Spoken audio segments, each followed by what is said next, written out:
What's something small you can start doing today to better yourself?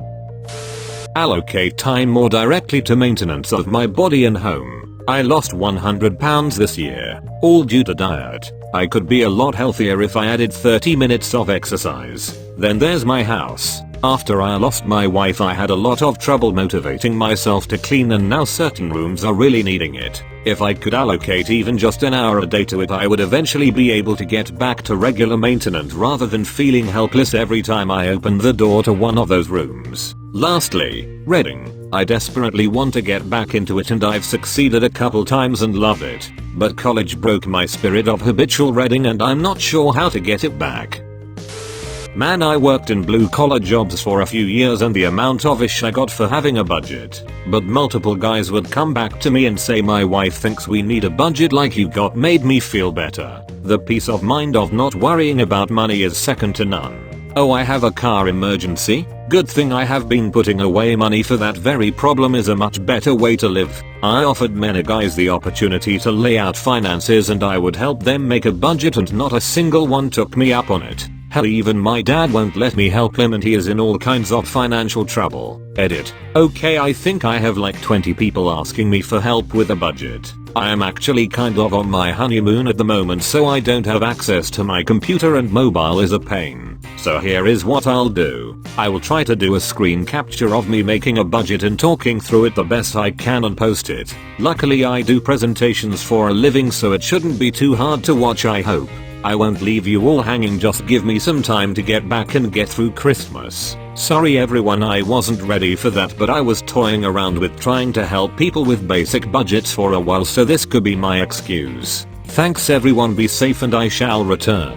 Edit 2. Okay, I got home about 5 hours ago and I just finished the recording and I am working on getting it to YouTube.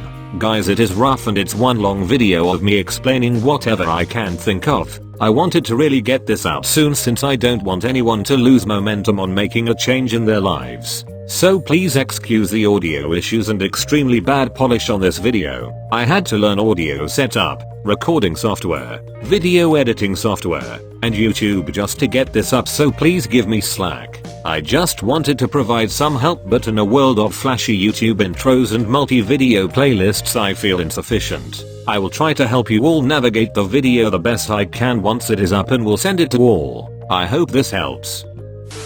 Start doing simple exercises that don't require any equipment. Walking, running outside, push-ups, sit-ups. Edit. I guess not really simple, as most of them require a certain technique so you don't hurt yourself in the long run. But it doesn't cost money. It's something you can do at home if you don't have the time to go to the gym, or combine going to the gym with exercises at home. Good luck to anyone trying something like this. There is a good link in the replies here to a useful website about this. Link. Thanks to Theof Meister.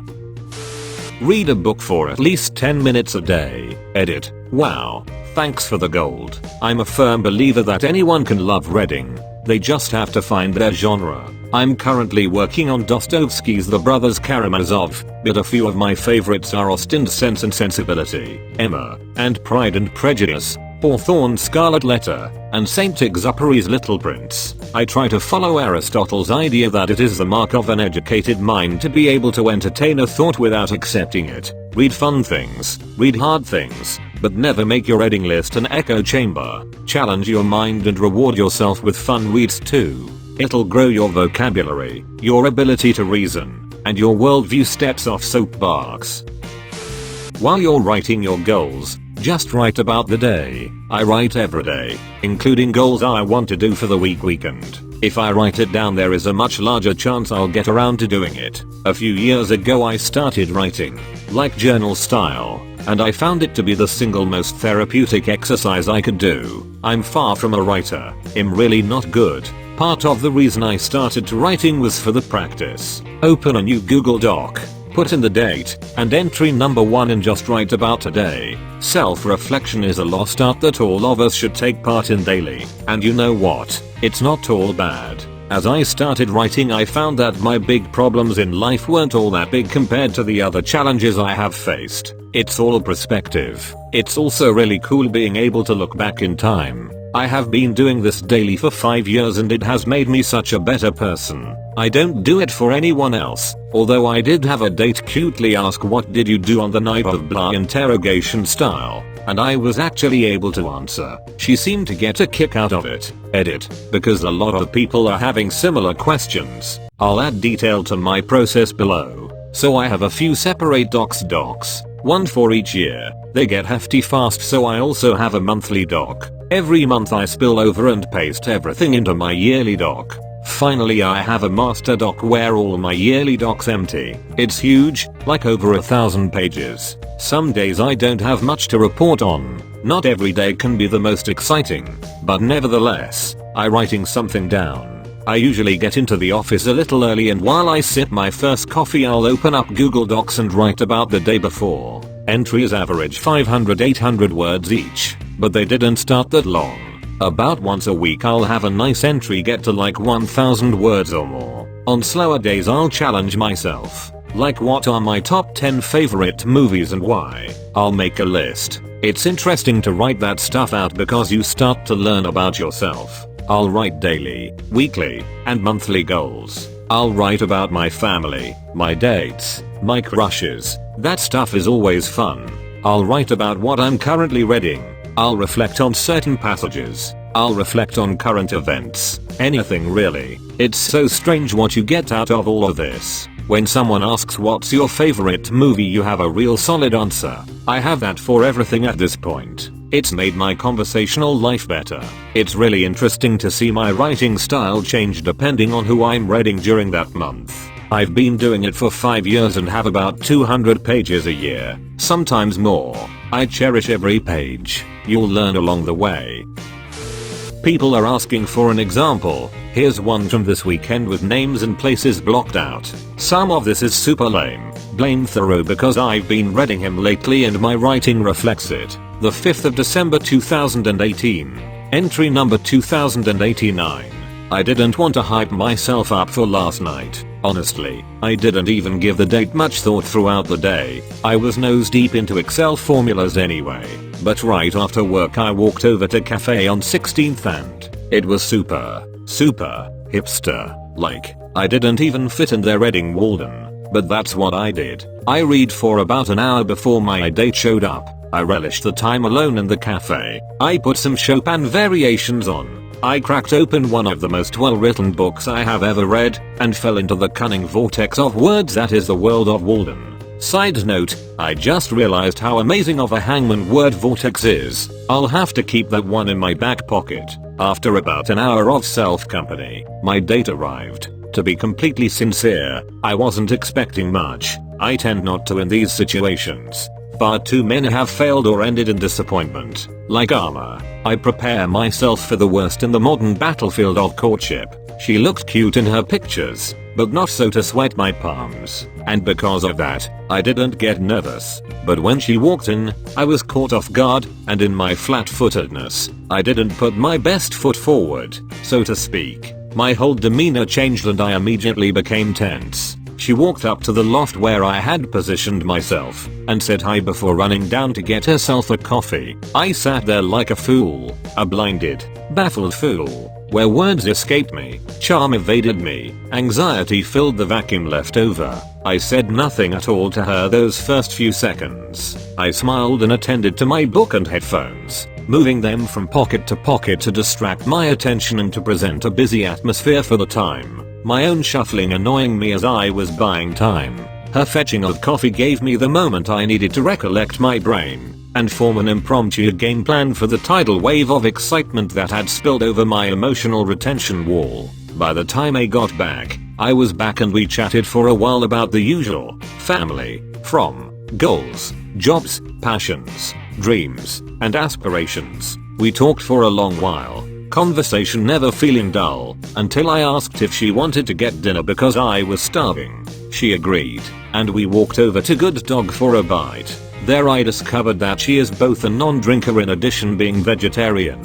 I had actually guessed the second part, claiming that it has been a trend, and left it at that. We ate dinner and continued to converse. I found out that she has a sister named, which is a little odd, and the exact name of my sisters, but I'll let it slide. Odder things have happened without so much as a second glance. I talk too much, like always. I talked about Theodore Roosevelt a lot, of course, and she seemed into it, and if she wasn't, she faked interest, which is debatably more important, not wanting to leave the others' company. We walked to City Hall and observed an absorbing new sport being played on the ice rink. It was a mix of field hockey and soccer. I had never seen anything like it. All I know is that I wanted to play. We then walked to the big tree and lolled in its Christmas charm and spirit while marinating in festive music. I wanted to kiss her. The time and tenor were perfect, but I wasn't quite getting those vibes from her, and there was no alcohol assisting my courage, so I'll let it be. Something I may come to regret.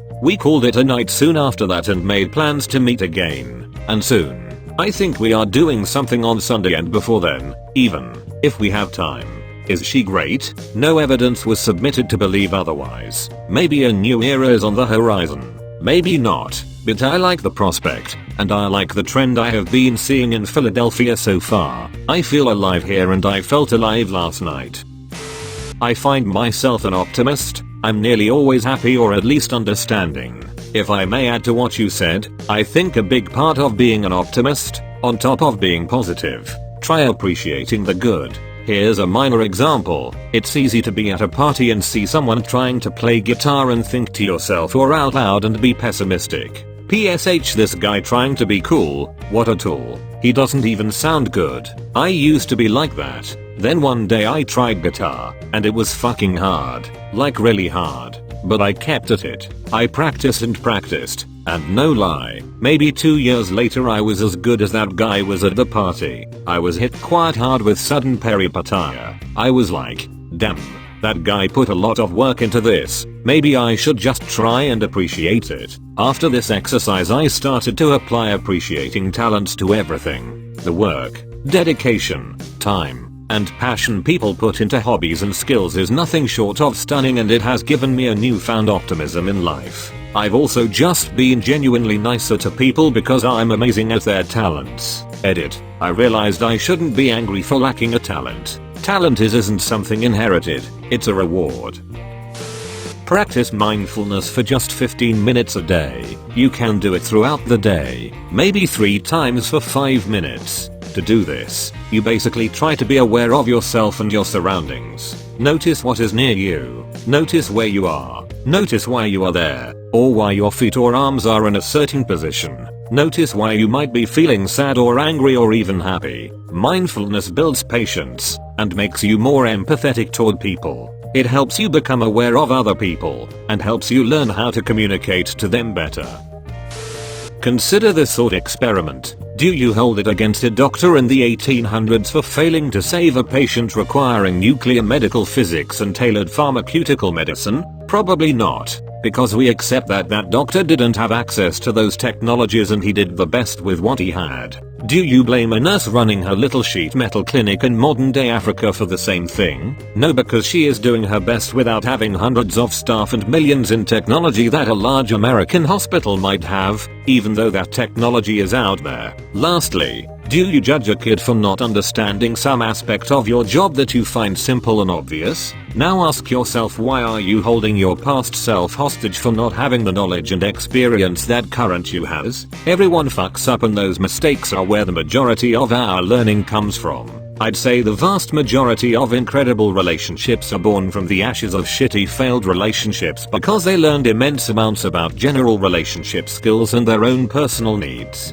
Lots of companies were started when someone messed up and quit a job they weren't suited for. A big illusion people have is, yeah, but I took so much longer to learn these simple things, when in reality what actually happens is the timeline for when people are first exposed to problems varies greatly. Maybe you were thrown a curveball before you were ready, so you missed it. Or maybe someone else has already swung at 5 by the time you saw your first, so you ended up comparing their clean hit to your clumsy miss. Be willing to acknowledge how open you are to accepting the shortcomings of those around you, and be smart enough to extend that kindness to yourself. And so long as you are better than past you, you are improving.